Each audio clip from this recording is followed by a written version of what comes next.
What's up and welcome to Ahead of the Curve. This is your host, Jonathan Gellner, and thank you so much for being with us today. Let me first start by saying thank you so much for all of you who reached out, either DMs or texts or calls over the last week, and welcoming us back to the podcast world. So we took about a year off whenever I got a head baseball job, and I thought it would be a great time to start up the podcast and continue learning along with you guys and sharing some awesome guests from around the country. So thank you guys for reaching out. You have no idea how much that matters, how much time and effort it takes to put together a podcast. So thank you all again for reaching out and sharing how much of an impact it's made on your lives. I felt truly humbled and appreciated. On today's show, we have on Justin Keever, head baseball coach at Noblesville High School in Indiana. Justin has been at Noblesville for 19 years and 18 seasons as the head coach, winning 1 state championship, 4 conference championships, 2 Final Fours, and 4 sectional championships. He is also a probability and stats teacher, which fits perfectly into the baseball world at Noblesville. Lastly, he is a member of the Indiana High School Baseball Coaches Association Leadership Council. So on the show, we discuss how he has sustained success at Noblesville.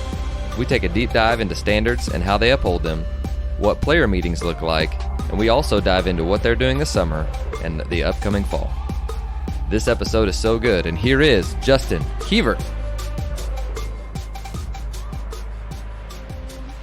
Justin, welcome to the show. Good to be here. Appreciate it. Yeah, of course. So, I know we've connected a couple of different times on Twitter, and I'm really excited to get to learn from you today. And, the first question that I always ask and that I really want to get to know is, we talk about culture and we talk about, getting programs rolling in the right directions or continuing to progress even when it is going well. And you said you've been at Noblesville for, this will be your 19th year, which is awesome. And we all want to be able to sustain success like that. So I guess I do want to switch up the first question now that I'm thinking about it. So how do you feel like you have led to sustained success, to be at a place for that long, continuing to get better every single year that you've been there? But really, what are some things that you felt like, okay, like this is what's led to not just a season or two going well, but 19 of them, almost 20 of, and you've had ups and downs, I'm sure, like all of us have, but Sure. You've been able to sustain success, which I think is a great term and something that we're all striving for. So how have you been able to do that? Well, I think that's a good question. I think when you first get into this, you have a perception on what it's going to look like and what it's going to take, and then as you get in it, you realize that a lot of those preconceived notions are way off, and I think a lot of times, like for me, I know when I first started, like I was just really concerned about the team. We got 3 teams here: varsity, JV, and freshman. Well, actually, we have 2 JVs now, but back then it was a freshman team, and I was doing good just to know how to coach my team, and then I was in charge of a program, and you have an idea what that looks like, and then you got feeder systems that they get involved with, and I think, and so over that time, you start having some bumps and bruises on some good decisions and some bad decisions, but some success on the field kind of gives you some leeway on some of those bad decisions. And I was very fortunate to come over and take over from a Hall of Fame coach. I didn't have a relationship with him before I got the job here, but he had done such a nice job here, and Dennis Cass, and he was a Hall of Fame coach, like I said, and so the program was had good bones, and so it wasn't like I had to revamp some discipline and some winning mentality. But I think when you talk about sustaining, if you're going to rely on yourself to do that, I think you're in big trouble. And that regenerative leadership that you produce through your players, to get where they go from just buying in to the process that you present. And so, like, we have our standards and all those things, and we can get to that later. But it's going to be you carrying, basically driving it every single day, you're going to get exhausted, and you're going to get frustrated. And there's sometimes definitely that you got to take the keys from the kids, but for the most part, over the long haul, the kids have to be the drivers, and they've got to take ownership of the culture that they want to produce and the one that you're trying to guide. And I think over our 19 years here, we've been able to do that in different ways, and some ways that didn't work, and that we learned that um, ways to address that. But I think the biggest key for longevity is to create regenerative leadership through your players.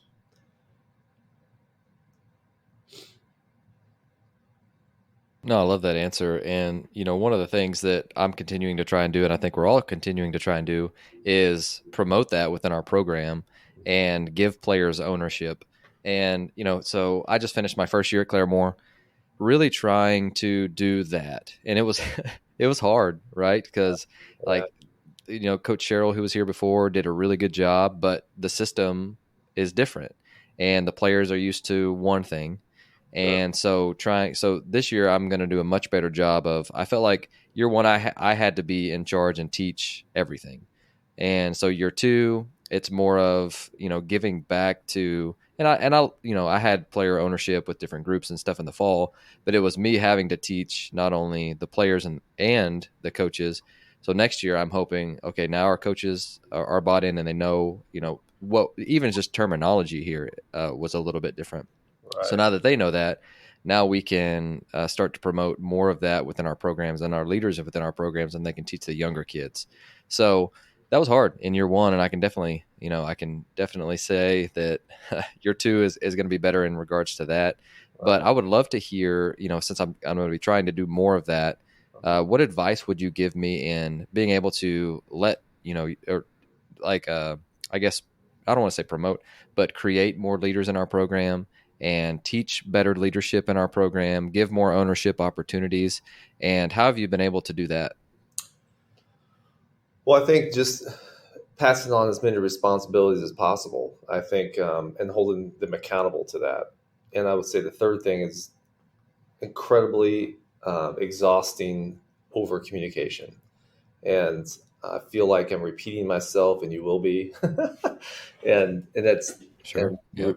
you're repeating yourself. You're saying things in different ways. You are um, communicating different focuses, and then for what we've done is like setting up anything, just like for setting up for practice, whether it be making sure we're starting dynamic on time, some of these the smallest things of leaving it to the players to make sure everything is ready to rock when it's time to go. um, and then if it's not, then you hold them accountable to that, and you really hold accountable the leaders of the group. And so I don't really, so for instance, we have I know Simon Sinek coined the phrase, but the kind of leaders eat last. And Hmm. so our older guys are in charge of the setup, and their job is to teach the younger kids on how to do it and how to do it with them. And when we eat, we make sure our younger guys, they eat first and the older guys eat last. And um, just promoting, just more, the older you are, to whom much is given, much is expected. And the older you are, the more responsibilities that you'll have. And then if guys aren't pulling their weight, and they'll come and ask us for some advice, and we'll give it to them. But a lot of times we're trying to put the onus on them to have an adult relationship with their teammates, and an adult professional relationship with their teammates, where they're see, high school is pretty interesting, that I've learned over the years too. Like, I had the collegiate experience, and you have that environment, but you forget how much the social variable plays into your team dynamic. Oh, And big time. so when who they eat lunch with, and who they go hang out on the weekends with, who's in their prom group, and all this other stuff, like all that stuff plays into that. And how do you get them to compartmentalize and saying, look, um, this is what we're about here, and how do we have that relationship where we can how can you confront a teammate when you haven't invested in them any other time other than confronting them when they did wrong? And so, have you invested in the other guy's reps? Have you taken some attention to how he's doing in practice, and giving him some compliments, and letting them know that you do care about him? So when it is time to I guess redirect them in a way um, that's parallel to what we're trying to do here, then it comes across um, less complaining and less blaming, and more about, hey, we're in this thing together. Mm-hmm. Um, and that's hard. That's hard for adults, for crying out loud. But so that's the daily battle that you're having because whether it's in the weight room, I'm able to have class we have 2 periods um, at Noblesville in which the baseball players are in. So they're split between two Sure. classes for their schedules, and I'm able to be in there with them. So, and then Mm-hmm. we also have our after school weights, and that is such a valuable time of building relationships, finding out who they really are, what makes them tick, but also holding them accountable. Like we try to set ourselves apart. We make sure our shirts are tucked in. We make sure we jog to each station. And not everybody in the class is like that, and that's fine. But I've got my baseball group there, and we're going to act a certain way, and then we have their after school weights, and we're all together.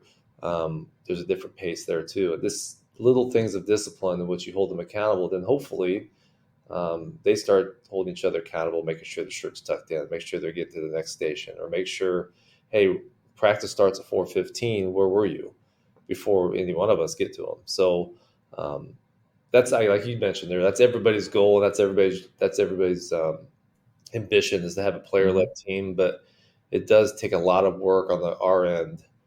A day like we can't take a day off in terms of holding them accountable, and we can't let things go because once we do, then all of a sudden you push that over to the window back, and then you wonder why at the end of the year you get guys doing things you never even dreamed of. So um, it is exhausting, but it is worth it too because it's so awesome to see during the year this our past group this past year is as good a team as we've ever had in terms of that leadership.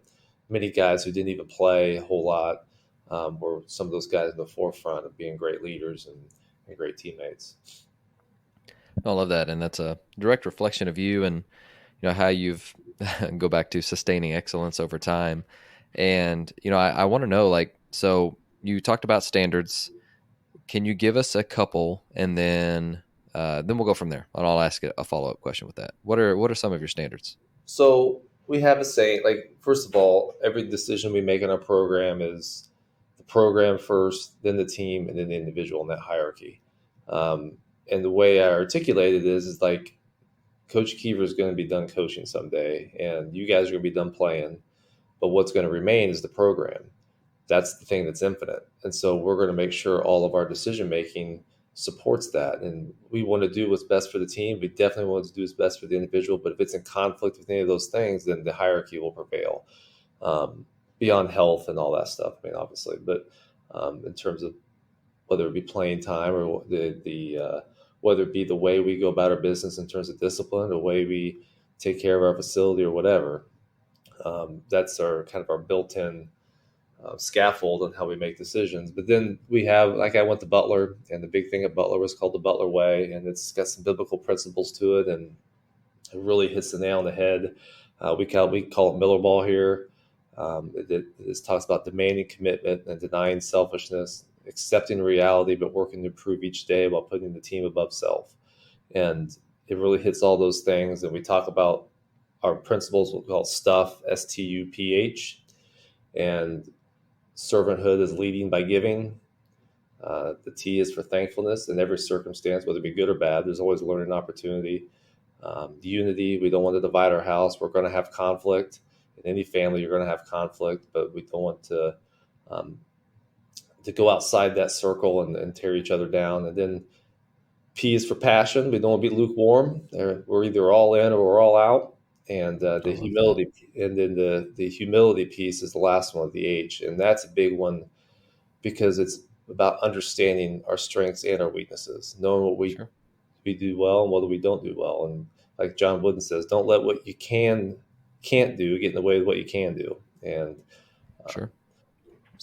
but those are our basic No, that's principles that really we hit good. home. So Um, Go ahead. Sorry. no, no, no. So I was just going to ask. So let's say you got your standards, and then you've got a couple of different things that you guys are holding accountable to, like you talked about. A player walks in and he doesn't have his stuff tucked in.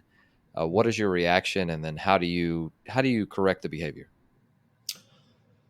So that's good. So a lot of times it's me early. I got to be the example, right? So now we're not going to tolerate that. And I love it, especially when it's an older guy that does it. and then I can use them as an example. And if we're not going to let our best player act that way, then why would we let anybody else act that way?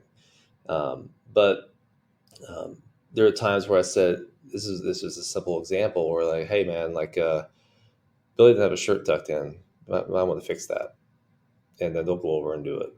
And you know this, but the power of peer influence is way more potent than it is from the coach. Mm-hmm. And anytime that we can get that influence coming from the peer direction, man, I tell you what, the concentration on that is um, is really beneficial. And it gets if we're always the one saying it and we're always the one doing it, we're gonna. And I tell the guys this, like we have, and I've seen this continuum where. Um, if we're going to have just a bunch of buy-in, you're going to do what you're told to do, then we're going to have a bunch of compliant players. And if we got compliant players, then you're going to be about, with about better way to describe it, about a 500 group. You're going to be about average, doing no more, no less, just doing what you're told, and that's what you're going to get.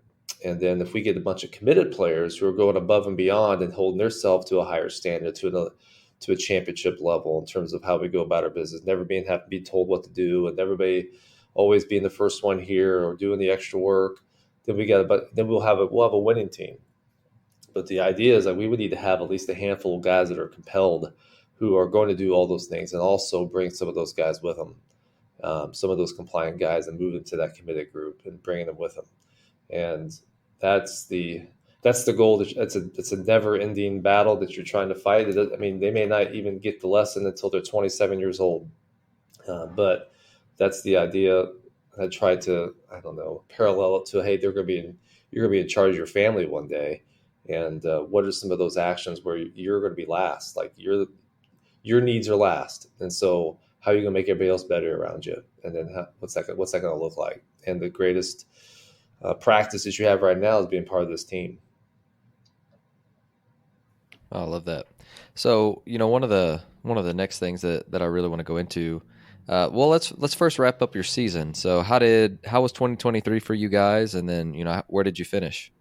We had a good year. We finished 23-7. We won our conference, and then around here in Indiana, like the Hoosier Crossroads Conference is the elite baseball conference, especially, and then some other sports as well. But and we were able to win that one. It's incredibly competitive. And then the way we do the state tournament in Indiana doesn't make a lot of sense, but everything is by geography. And then you do a blind draw in your sectional of 6 teams, and then within our sectional of 6 teams, you had 6 teams in the top 22 in the state, 4 in the top 6 in the state, all in one area, and a single elimination. And so we made to the sectional championship and got beat, and so that was disappointing. But over the course of the season, like I mentioned earlier, just the way our guys went about their business and how they competed and how they held each other accountable. And not everything was roses all the time. I mean, there was times where we had some conflict, and the guys, and helping them deal with that, and how to communicate with their teammates, and how they want to get some behavior changes, and what that looked like. And I think a lot of times they don't come to you after wins, they come to you after losses. And we were very fortunate not to have very many of them this year, but when we did, they were like, okay, well, so-and-so is doing this now, or whatever. And I'm like, well, why do you only care about it now? Like, he's been doing that for a while. And so, but now we lost, and now I said, now it just looks like you're blaming him. I said, and then one of him or a couple people, and then we're talking about uptown problems right now, but still, it was things that were important to him. And then you had one of the players made a great suggestion. Said, I think we just need to lead by example. I said, bingo. I said, I don't see that consistent behavior from you, so you're not going to get that consistent behavior from them. Sure. And from that game on, it was after that night, it was probably the best I've ever had a team in terms of pulling in the same direction and doing things the right way at a championship level every day. And it was awesome to be around. No, that's awesome. I love hearing that. It seems like every successful season, you have those meetings. Like there's always a dip, and there's always okay, guys, like we got to understand, and we got to embrace the conflict, and we've got to get better because of it. And like every good season I've ever been a part of, there's always been that meeting. I love hearing that. So Absolutely. every time somebody says that, I'm like, yep, that I can agree with that 100%. Yeah. And so you lose. I'm assuming you're going to lose some seniors because Yep. most people do. So looking at the team, and then looking at what are you guys doing this summer Mhm. to prepare? What are you? Because I'm in the middle of it too, and I'm going, okay. So what do we have? What do we have coming back? Where are areas that I need to improve on? What are areas that we need to invest in this summer? And just kind of once you get past all of the inventory and all of the check-ins and exit meetings and all of that different stuff, kind of where are you focusing on this summer, and then where are you trying to win? Good question. So, um, like you said, we have our banquet here next week, and we'll put a bow on this season. And a lot of the way we do things in Indiana, in the fall, around Labor Day, we were able to have basically, I think, 14 practices before Thanksgiving or before fall break. And so we're able to have a legit 14 workouts where we can actually practice with the guys and get a good evaluation. So during the summer, they're all with their club teams, and we send them. I mean, just kind of let them go and follow them around. We'll go to a few games and watch them play. Um, we'll lift twice a week just to keep them from losing everything they've gained, but also just I don't want them to get hurt. It's funny how you're in this strict schedule during the school year where you're getting your lifts in, you're getting your throwing programs in, you're doing everything to a T, and all of a sudden season's over and we go to the club ball and you're trunking it. Like you're showing up at the ballpark, you're playing, you're going home, who knows what time you're going to bed, and all those things. And so any way we can give them a little bit of some of that routine, especially in the weight room, is good. But they need to get away from me, and they need Yep. to get away from each other, Hmm. and they need to kind of have different experiences, and the way that's great ways to learn, and just kind of get a reset, refresh, and we'll get back in August. We'll get back in our team lifts in August, and then we'll start our fall ball workouts at the very beginning, the end of August to the beginning of September, and getting back at it. I think one of the things that we're really hammering home with this, we're formatting our plan because, like as you know, I mean, in high school, you don't recruit to it, and so you got to adjust to it, and we have to adjust to kind of who the personnel and the personalities that you have, and how do we maximize, how do we close that capability gap, right? Our Sure. ability right now, and then what our potential is. How can we close that gap? Um, and one of the things that we have some good returning players, there are going to be some good leaders, but we lose a lot of leadership, a lot of maturity, and that's one of the things we're going to have to get better as our maturity. We're going to be probably a little even more talented than we were this past year, but that talent's fleeting. But the discipline is durable, and so we're trying to instill that discipline back into them, and that's kind of where we're going to head. No, I love that. That's great. So when you get them in the fall, what does the fall look like for you guys in Indiana? We get 2 hours of on-field time. So anytime when practice starts, we got our 2 hours. That goes per kid. So each kid is attached to 2 hours per day, 2 days a week. So they get 4 hours total. Um, we do a lot of things because we have to go in the winter here. We get inside, and we're inside for about 2 or 3 months, for 3 months, and so we do as much as we can um, that we can't do. That we do as much as we can outside that we can't do. Say that backwards. We do what we can't do inside, right? Outside. So Hmm. everything's Gotcha. going to be a lot of team focused. Um, Evaluating some players against some pitching that they haven't seen in a while. Just the team evaluation piece is huge. The team aspect, the concepts, all that stuff, and then we start breaking down more individually when we go inside in the winter.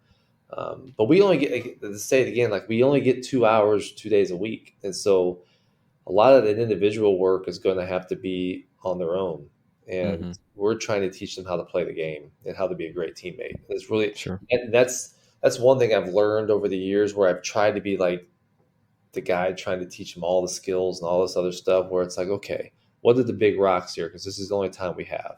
And so, Mm-hmm. what's the most important thing that they can learn, and what can you that results in winning?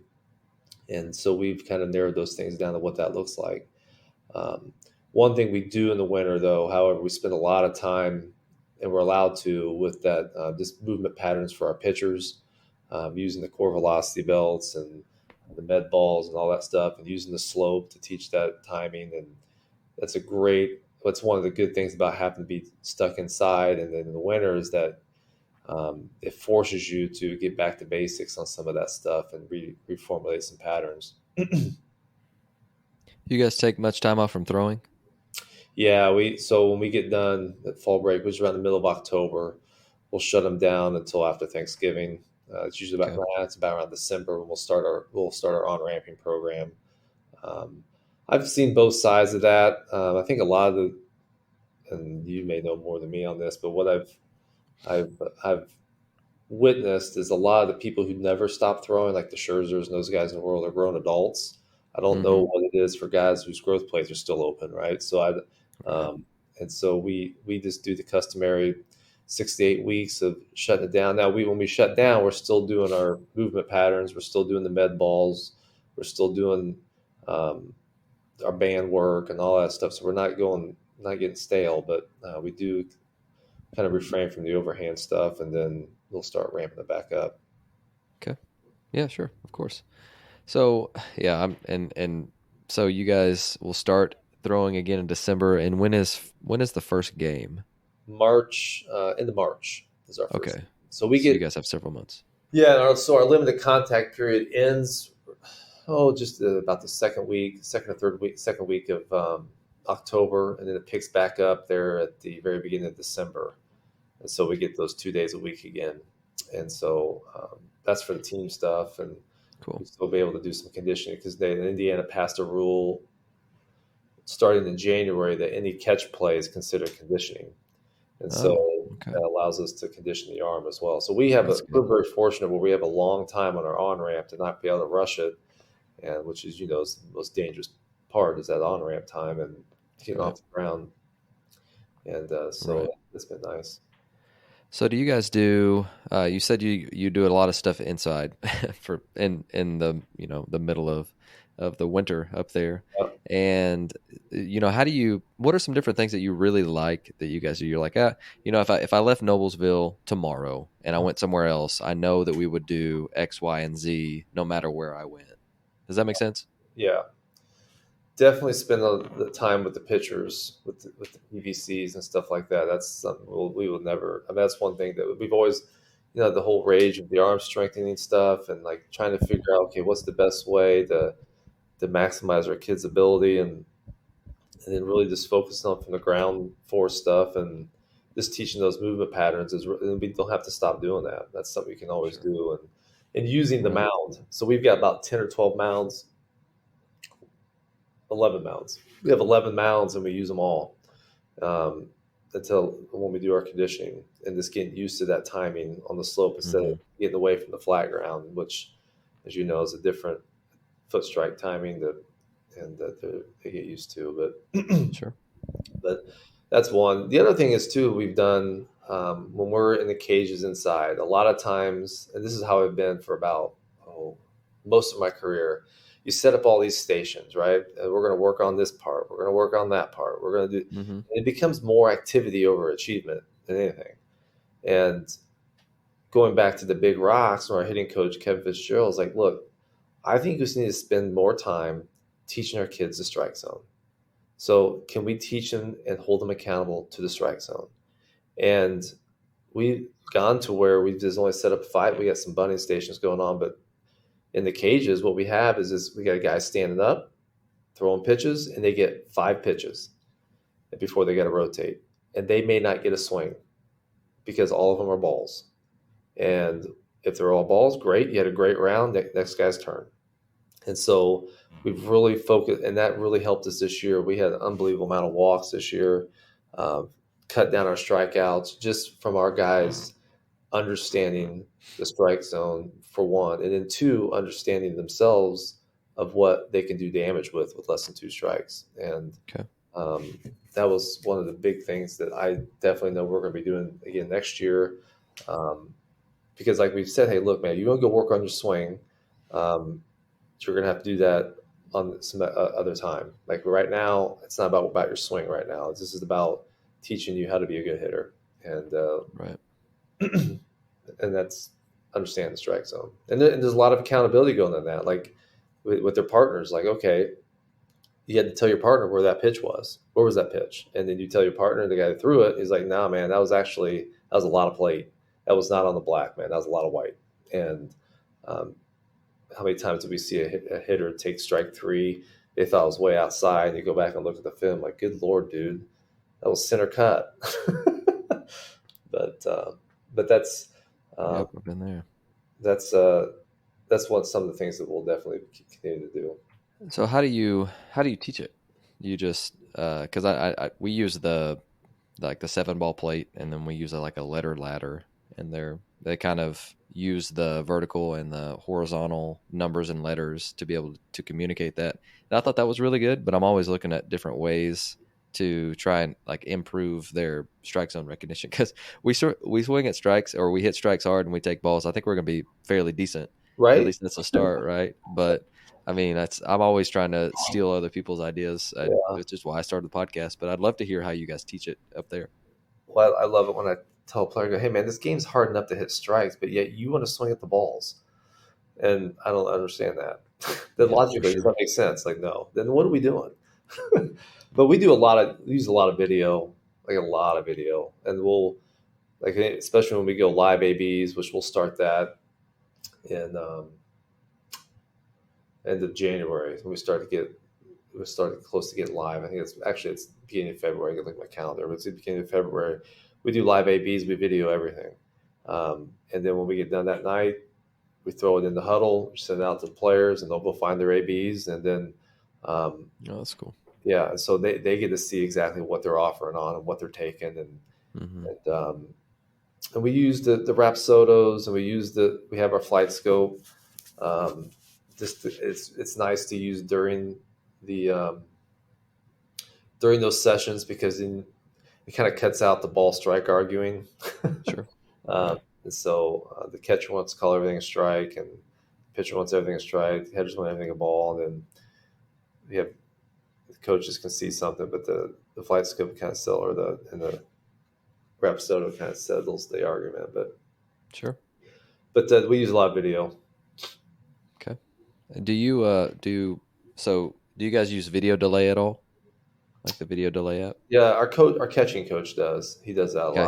lot. We I I've been trying to do better at using that, of just like, especially when you're doing stuff from the side or where they can decompress after the round, because Right. I'll be honest, as much as I want our guys to go like analyze film for an hour after after practice and go look at all of their swings and do X, Y, or Z, it's much easier when they do that. And so, like I said, I would love to find ways that we can just gain an inch in that area. And it's not a secret that our best guys would do stuff like that, but just trying to raise the floor a little bit with some of our guys. They're like, I like baseball, but and so when we're there and we can talk to them from the side, that's also, people who are looking into using video more, that we just set on like, 6 or 7 swings, I think was like 40 seconds to a minute or something like that. And then once they get out of the cage, they can at least see their round while the other round is going on. Just Right. any way they can see themselves, because mirrors are great, but it's live, and mirrors break, especially in cages. Right. So I don't know, just trying to get them to have some awareness of what they see, which is, how you're using the Rapsodo and the flight scope, Hmm. and getting some awareness on that, because it's a lot of times they are not doing or seeing what they think they are. No, they're not, and like they're not. And that, like as I mentioned too, like we spend less time on the mechanics of the swing and more on the approach of the at Oh, bat. that's right. Yeah, sure. And Hmm. so we're using those devices to reinforce and communicate those things. And I've seen guys with terrible swings have great at bats, and guys with great swings with awful bats. And Sure. at the end of the day, we're trying to get them to focus on playing the game and playing the game Mm-hmm. that results in winning. And they um, they really took a minute, like, because I think guys get in the cage and they want to feel the ball hit the barrel. They want to take swings. I mean, it's fun, right? It's like it's fun to do those things, but then you have to take a bats in the cage with your partner, and you're not taking batting practice. Coach Fitzgerald calls it hitting training. Like we're training you to be a hitter, and he breaks down the simplifies the approach. Either you have less than two strikes or you don't. And then we actually throw in 3-2 as another one. And so, uh, Sure. but less than two strikes, you're trying to do some damage. You're trying to get a pitch to do damage. One thing we were going to do this fall is that we're going to have a part of our scrimmage where if a ball in play is only a hit with less than two strikes, if it's a double, because I think a lot of times kids are taking hacks with less than two strikes to make contact, not to do any damage. And then what it does is that, okay, they're able to swing it and offer it more pitches because that's all their goal is really to make contact. Where now when we say, okay, the rule's got to be a double, it's like when you played home run derby. If you were in the backyard playing home run derby, and if it wasn't a home run, it was an out, we were pretty selective on the pitches that we were offered on because we Sure. wanted the pitch we could drive out. Well, it's kind of the same concept. And so then that kind of changes their paradigm. Like, oh, okay, this is what we're trying to do with less than two. Again, we're talking, this is not runner at third, less than 2 outs. I'm just talking about something in the vacuum here. And so, and then with two strikes, we would allow singles. Now 3-2 is a different animal. We attack 3-2 a little bit differently because of the numbers involved there. But basically, those two approaches are the ones we're hammering indoors. Coach Fitz will have a two strike day where, okay, everything's two strikes. All right, we're on a two strike approach, and then playing the game that way. I really like that. And, so once you guys get done with your fall training sessions, do you guys do I want to say exit meetings because it's kind of preseason, but do you guys do like preseason meetings with the players or meetings throughout the year? Because I'm trying to get better at making sure that we are consistently at least having guys be aware of where they're at within the group. Absolutely. I know after our season, we'll bring returning players in and meet with them, talk about the year, what are things they need to improve, kind of an outlook, where we're looking to go this fall, and what that may look like next year. And then after the fall, before Thanksgiving, around that time, we'll meet with, after fall break, we'll meet with them and sit down with them, tell them exactly where they stand. I said, if I were making cuts today or making a lineup card out today, which I'm not, but if I was, this is what this would kind of look like and where I see you. And here's some things you need to improve on. And then we talk about some other things too. Before I talk about any of that, though, I always pull their grades up and we go over their grades and kind of reminding them, like you not turning these assignments is costing you thousands of dollars in grant money from the university if you want to go to college. So let's I know you got a B right now, but if you had an A and you brought that up to a 3.5, that's a few $1,000s difference. And so the grade piece is always number one, and then we go into kind of where they stand. I will say this about being a student athlete is I think a lot of times they say school comes first, Mm-hmm. and I understand the sentiment with that, and I definitely agree with that. However, if you're committing yourself to be a student athlete, they're both first. And so if you want to just be a student, go be a student. If you want to be just a player, well, this isn't the place where you're just going to be a player. So you can't just be a player here. So you got to be at a high level in both. And that's what it means to be a student athlete. And that's, I like that. so, but yeah, we'll meet with them. And then we start a throwing program there in December and get rocking. And like you said, yeah, we'll have our formal meetings with them all. I have them fill out a form before they meet with me. There's some things, just kind of articulating what they define, because we can say all of the the standards and all of the things that we want them to find important in the program, but I want to hear what they say. And so when I ask them a question, well, what are you hearing? Like, what does this mean to you? Mm-hmm. And that gives you a good idea of kind of where they are and their understanding of the approach, but also um, it's good to see how they see other players on their team. Like, okay, who's a guy that you think is a great leader? Who's a guy that you would trust without a doubt to do what's best for the team, and those types of things, and you get an idea of how guys really are when the Sure. door not around the coaches, and what impact, and then more importantly, what kind of impact they're making with their teammates. And what's fun is like when you bring some of those players in, so you realize your teammates think you are exceptional at this, and that sometimes they're Yeah, surprised that's cool. that they have that much of an impact. And I go, your impact is powerful, and so you want to encourage them to continue on to doing those things. And then obviously you have the other end where it's like, hey man, like some guys are kind of frustrated on how you're coming across or how you're handling your business. And this isn't me talking because you hear me saying it all day, but now you got some people on the team that um, think you need to step up a little bit. And so how are we going to respond to all that? Mm-hmm. But No, that's good. So you get through that. You get through, the harsh winter. You guys are getting ready for preseason, in season. I would love to know, like, what are some different ways you guys get ready, or different things that you do to prepare for the season that I don't want to say unique to you, because we're all thieves. We all steal everything. sure. But what are some different things that you guys do that you're like, okay, like I feel like we do this well. I feel like I always share this when people ask, those type of things, if that makes sense. Well, I shared a few of them with our live ABs Mm-hmm. and those Yep. and our pitching stuff. But I know whenever we get outside, we will. A lot of our defensive stuff is still outside, even though sometimes it's chilly. We have practice football fields right outside our indoor facility that Okay. we use the football stadium, throw on the lights because we have to go late because we're an out of season sport. And so all that gym time, after school gym time, is going to be taken up by those teams that are in season. And so we go late. Um, but we throw the lights on at the football field, get our defensive stuff in.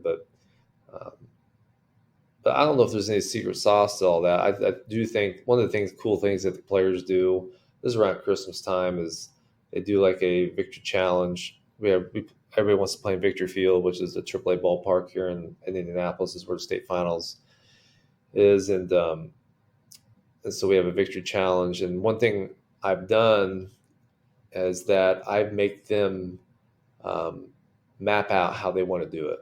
And so, okay, what events do you want? All right, and I'll help them with the points. Okay, all right, now here's the number of teams. Here are the captains. How we want to do the draft. I make them I take like as that. much That's good. much as much ownership of that as possible, because if I'm just doing it, I don't know how they're going to take it. If I get a group that comes to me and says we don't want to do it this year, I'm sure as heck not going to do it, because I think some programs, and it's fine, but some programs use it as like, hey, we're going to do something real tough for a while. Well, we try to make every day tough, so I don't want to have this special like extra effort thing to make it like we're doing something hard, or hopefully all our days are hard. But the victory challenge is meant to have just compete and have some fun and build, because they have to draft some younger players and some people that are around. They got to count on them, and they build some new relationships. So it's a good time. And but again, what makes it real fun is like this player led. I mean, they're doing it, and Sure. um, but What are some different events that you guys have come up with that have kind of stuck the last couple of years? well, we do the 2 mile run. We call it the Miller Mile. There's a big square around the campus. Um, do the tug of war, some plate holds, and Okay. one of our favorite ones is the minefield. And so, what we'll do is that we'll set up a bunch of solo cups on the half part of a gym, um, and a bunch of different obstacles within that, whether it be tables and chairs and stuff like that. But you blindfold one of the players, and they've got to get the other player through the minefield without touching them, and have to be outside the out of bounds line of the court. That's awesome. And so there's a lot of chaos going. You got other teams yelling, trying to mess you up, and you've got to listen and Hmm. focus on the one voice that matters, which is a good microcosm, or a good metaphor for exactly how the season's going to go. You're going to have a bunch of noise outside of it. You're going to have a bunch of people saying this, people on social media. You got the other dugout yelling whatever at you, but are you going to be able to focus on what matters, which is your teammates and the job at hand? And Mm-hmm. so it's one of their favorites. That's cool. I like that a lot. And so I know you're someone who is in the business of continuous growth. Mm-hmm. You mentioned the on the strike zone BP. And are there any other things that you've stolen lately that you really liked yourself, or something that you've put in your practice plans? Oh, what haven't I stolen? The I'm trying to think here. I don't know what's original anymore, to be honest with you. So, Yeah, no, it's just anything that you've put in like the last, I don't know, like the last year or two. Sorry, I've got an ambulance going on. We got uh, right by a hospital. I don't know if you can hear it or not, but yeah, we're consistently stealing stuff, but just something that you've done in like the last year, or like you're like, okay, yeah, like this is something that we stole from X, Y, or Z, and we love this thing. so we actually didn't steal this. We've all done the 21 outs, right? We play 7 innings, so Sure. Yeah. 21 outs, and you do live ABs, right? Like maybe it's let pitchers hit or whatever, and your defense has got to get 21 outs without making an error. One thing we've done is that we call the game race to 21, and so you have two teams competing, and the team you win by having the most runs and 21 outs. And how we do that, know who's hitting is like, so let's say you got a team hitting, Mm-hmm. put the ball in play, and your shortstop makes an error. Once that error is made, the other team that made the error has to run and touch something and get back to the dugout, and the team that was hitting has to get to their positions before the other team is at the plate to hit. Okay. And so that's how you switch the sides. And so you're not, if you make an error, you're not able to get to 21 outs anymore. Now you can be able to put on runs, but it doesn't do any good to have the most runs and not to have enough outs. And so, Mm-hmm. um, you continue to do that until one team has the 21 outs and the most runs. And we've had That's games awesome. where they've gone forever. We've had games where it's 1-0 Right. because they're hitting a bunch of fly balls, Mm-hmm. but it's a good activity we've done. A little some competition that um, gives the incentive for the offense in that type of drill too. Because sometimes you get like, hey man, I'm not going to run very hard. Like this isn't even about me right now. But it keeps kind of that game speed as much as possible. Sure. No, that's good. I like that. And I I I use 21 outs more for defensive stuff, but doing it with the live ABs, I really like that too. With getting ready for postseason, so I know you guys have made some runs, and it may be different a little bit everywhere. Like ours is 3 weeks. Texas's is like 2 months. I feel like if you go really deep, they're still playing, and they started in like February. Right. And I just want to know, like, what do you do to consistently play well in the postseason? And what is like your lead up to that? And I think a consistent theme that I've heard is, hey, we do less, or we try and take the pressure off of them, get their legs underneath them, things like that. But it's pressure is a privilege, right? And I want to know, what are you guys doing up there to make sure or feel like you have a recipe for some success in the postseason? Or well, our tournament starts probably 4 days after our last game of the year. So it isn't a lot of lead up time there. We're playing league games all the way up to that last week. And so it depends on how much time we have. We try to keep things like we would any other week in terms of our preparation. So typically our week goes, we Okay. have conference games on Thursday and Friday, a non-con game on Saturday night, a non-con game on Monday. And then we have 2 days of practice. We have a practice on Tuesday, Wednesday, and then we have our league games again. And those league games are the ones you're doing your preparation for, um, and so we try to keep on that same schedule as we get into the state tournament.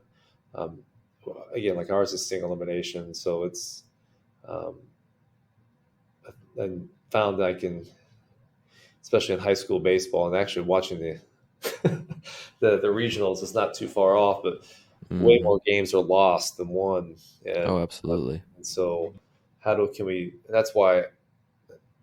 We that's why disciplines, especially in baseball, is so important because Right. you can have all the talent in the world, but you have to wait your turn anyway. And it's not like we get to run a play for you, and and you only get to throw your pitcher that you want to throw. If you only have one, if you got a couple, whatever, but you only line up your rotation. You only throw your guy once, and so we got to make sure we limit the number of outs and limit the number of base running errors and limit the number of bad approaches at the plate, and hopefully come out at the end with less mistakes, which typically is going to be the winner. But um, I don't know. For here in Indiana, it's such a crapshoot because it's single elimination, just random. Right. That's tough. And we try to keep things as much as the same as much as possible, and this can treat every game like a league game, so they're used to know what that approach looks like. Mm-hmm. No, it's good. I think I've heard people talk about the worst mistakes they've made is going way overboard and making it seem like it's a much bigger deal than it is, because the kids are going to be amped up regardless when playoffs start anyways. Exactly. The juice is turned way up in league games. You don't have to say a word, or in the tournament games, you don't have to say a word. But our conference games are pretty intense, so that's fun. But it's like you said, it's a notch of one or two above even those games. Sure. So how many total kids in your program? This year we kept 59, I believe. Dang. Okay. Is that 3 teams? Yeah. Okay, perfect. So, which leads me to a perfect next question. Inevitably, not all of them are going to play, right? And so, we'll take this as a player and a parent situation. So you've got a kid who might be a bubble kid, but he might play some, doesn't play a ton, or you've got the kid that really doesn't. He might have made cuts, and you've potentially made it clear that, hey, mate, like you've had your meetings, but during the season things aren't going as expected. So first question, and then I'll lead it to the next question. First question is, how do you keep that kid motivated, continue working, and even though he's not playing at all, because those situations suck for the kids. And then second situation, let's say that kid has a parent reaches out. How do you deal with that? Right. Let's say they email.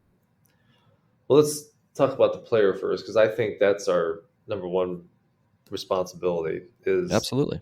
And so one of the things that we articulate at the parent meeting and then with the players, and it's a constant communication, it's like, it is a privilege to be here. So your playing time is not a right. Your position that you want to play is not a right. Like, this is not about you. When you signed up for this, and you've been told this many times and every day in the weight room, all this, when you signed up for this, you agreed that you were going to contribute to the collective, and you're going to put yourself second. And this is not travel baseball where you get to pick your team and then you're picking. And I'm not saying it's a bad thing. Like, I think that's good for you. You should do those things. But some of you guys that want to play college baseball, like, the best replica of college baseball is your high school baseball experience, because that is school baseball. You're going to class, you're with your coaches and your teammate all year long. There's a governing body. There's all those things that you have to abide by. And so this is good practice for all that. A lot of times there's not a JV team to go play on. You can play Division I. You're not playing on a JV baseball team. So either you're playing or you're not playing. But they agreed to be a part of something bigger than themselves, and so that's the commitment. And so your job, and we're going to help you. When we meet with each player, like, look, this is where I see you having the best chance of making a contribution. That's one way we'll say it. This is your best chance of making the team. I know you want to play all these positions, but you're closer here. So I would probably focus just on that, because those other ones aren't close. Or may say, hey, look, I know you've been playing this all the entire year, but I think your best chance to make a contribution is going to be at this position.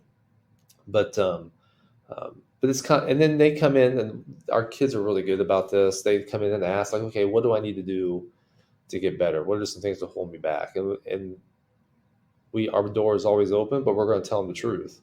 And, our kids do a really good job of that. And our parent meetings, I tell our parents, like, look, I want you guys to communicate with us. Like Johnny's girlfriend broke up with him, we got trouble at home. He's not feeling well, health issues, whatever the case may be. But we're not going to talk about playing time or his role on the team. That's just, if we're trying to teach them to be men, like, they can advocate for themselves and they can communicate.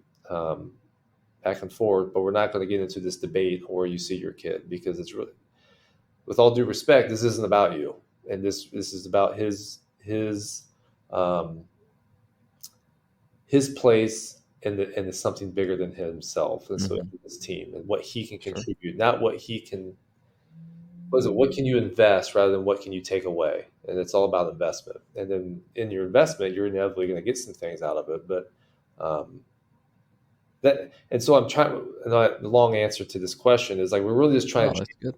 we just want to try and change the paradigm of what this experience is about. And this is the experience isn't about you getting yours. It's an experience about what you can contribute. Um, and so then it's again be privileged being part of it. And then when they want to know what they need to get better, absolutely have this conversation. That everybody wants to play. I mean, everybody. I'm not expecting you to be happy that you're sitting on the bench. I'm not trying to. This is like kumbaya moment, but don't let your frustrations with me or your frustrations with not playing get in the way with you investing in your teammates, because then that becomes a selfish act. And Mm-hmm. and I know it's easier said than done. I'm not saying it's easy, but you can make that choice. You can make that choice to be a good teammate or not. And Right. we don't we do not desire our kids to run through walls for us and do what he'll run through a wall for. That's not what we're looking for. We're looking for you guys to run through a wall for each other, Mm. for That's good. their teammates. And so that's what we're trying to get to. Oh, that's really good. Speaking of getting them to run through a wall for each other, do you guys do anything for team building activities or things that you're like, hey, we get them together and we do this or X, Y, Z? So um, some things here and there. I mentioned that the victory challenge thing like that. We're getting together with we'll have a little bit of meetings after weights, before weights, or practices and stuff like that. But one activity we have done um, is again trying to get them to run through walls for each other and understanding that their relationship with their teammate and loving other people is really kind of what we're trying to get out of this, because this is one of those few experiences in their life where it's not just about them. We all have I have children. When they come home from school or they're coming back from, I asked how their day was and what did they do and do they have homework, and it's all about them. Did you do your chores? It's all about them and what they have to do, right? um, but very few times do they have an opportunity where they're a part of an activity where it's not just about them. And maybe we should change the questions when we ask, like, "Hey, how were you a good teammate today?"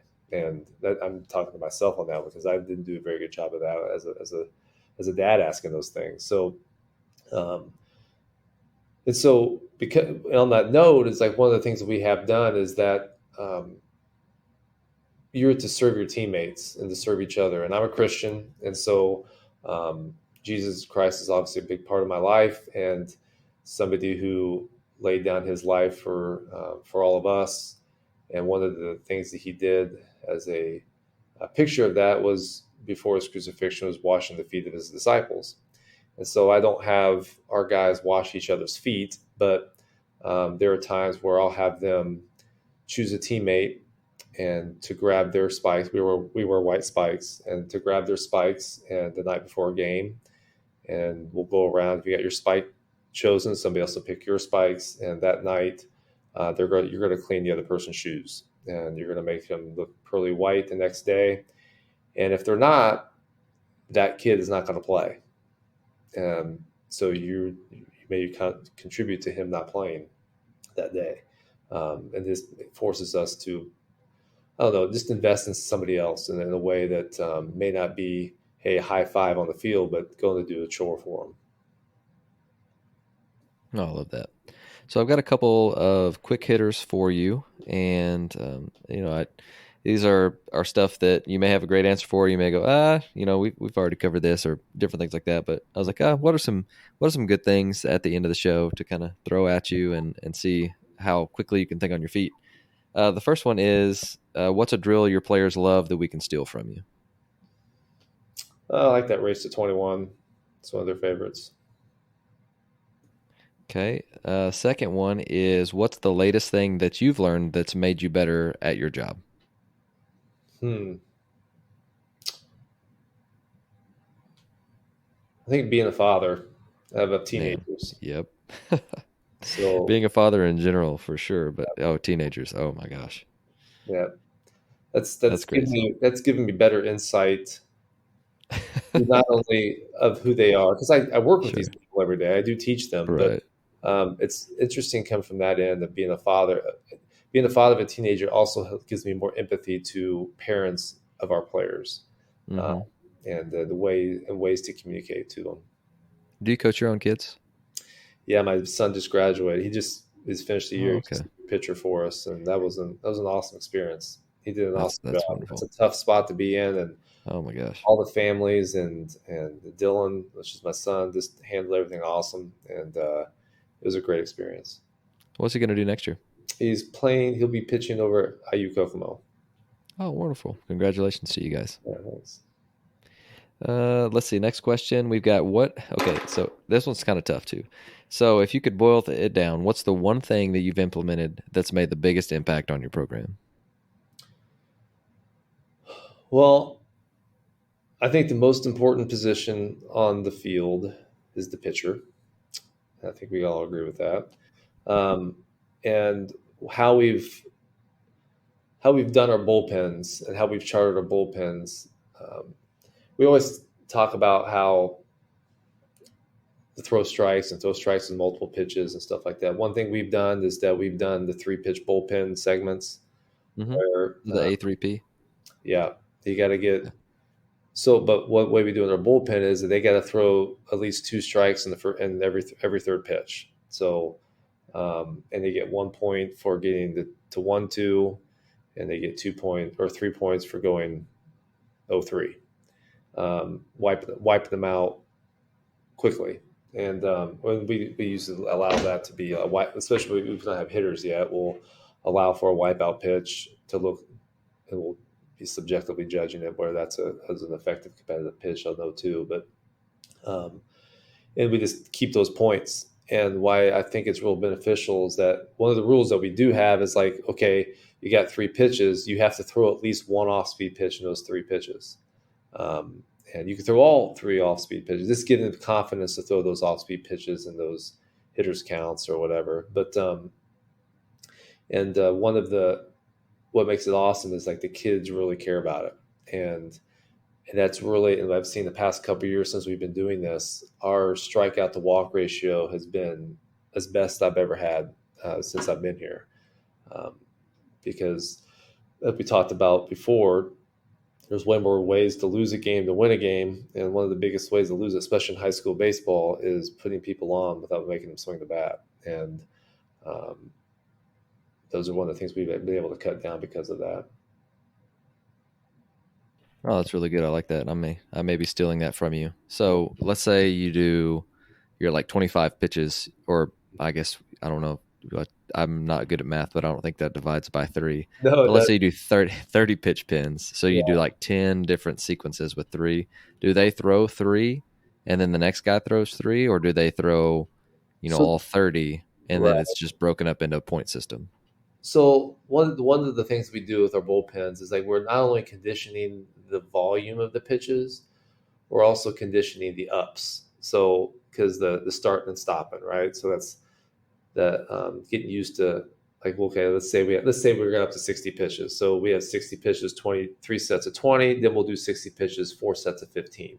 Like just trying to get they're used to starting and stopping a little bit. And so on that note, all our bullpens are divisible by 3. So the first, like for instance, the first timeout, we have, let's say we have thrown 18 pitches.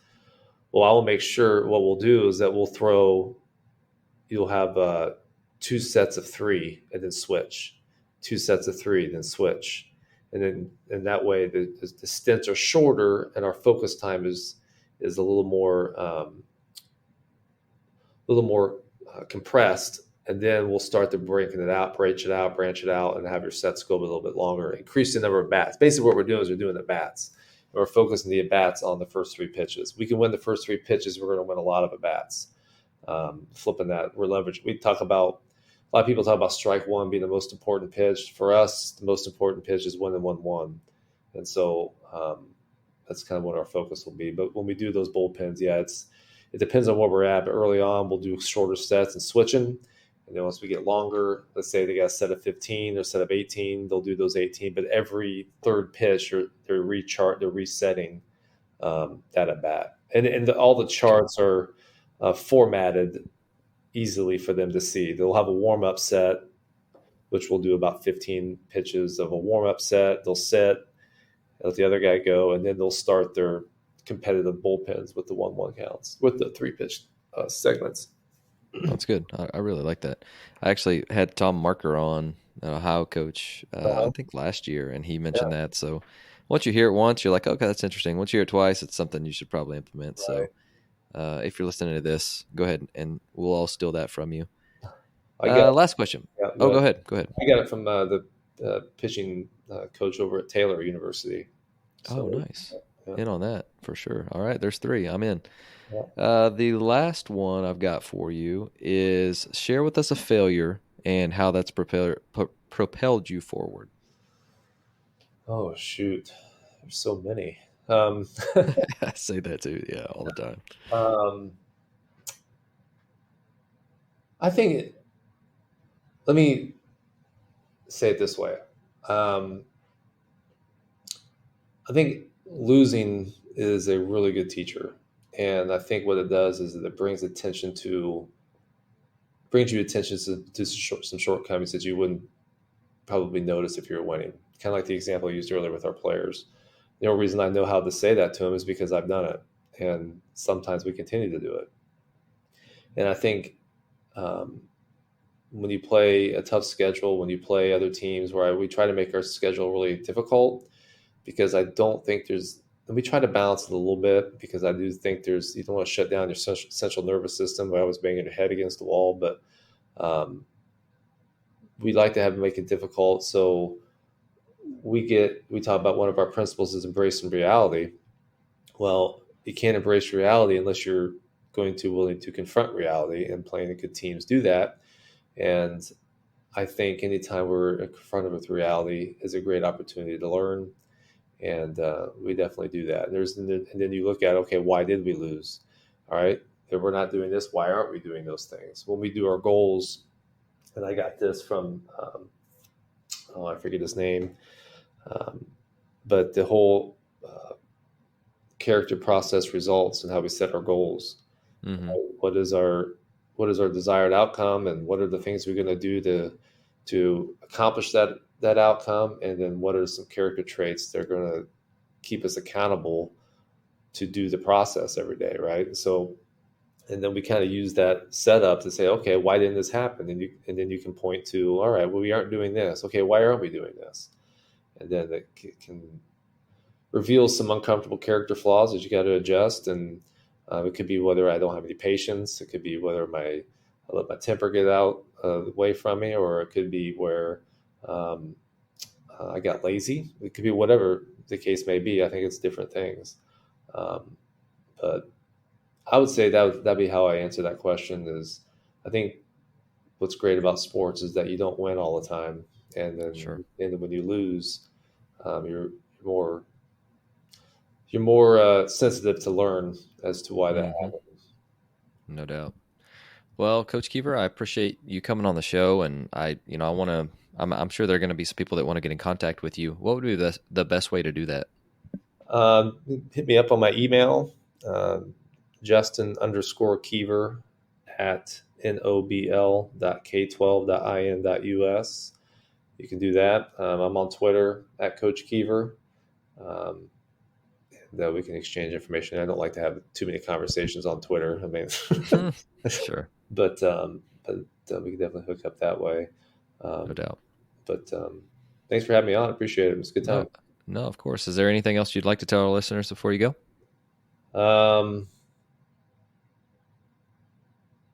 No. I love it. Well, thanks for being on the show. All right, mate. Thanks.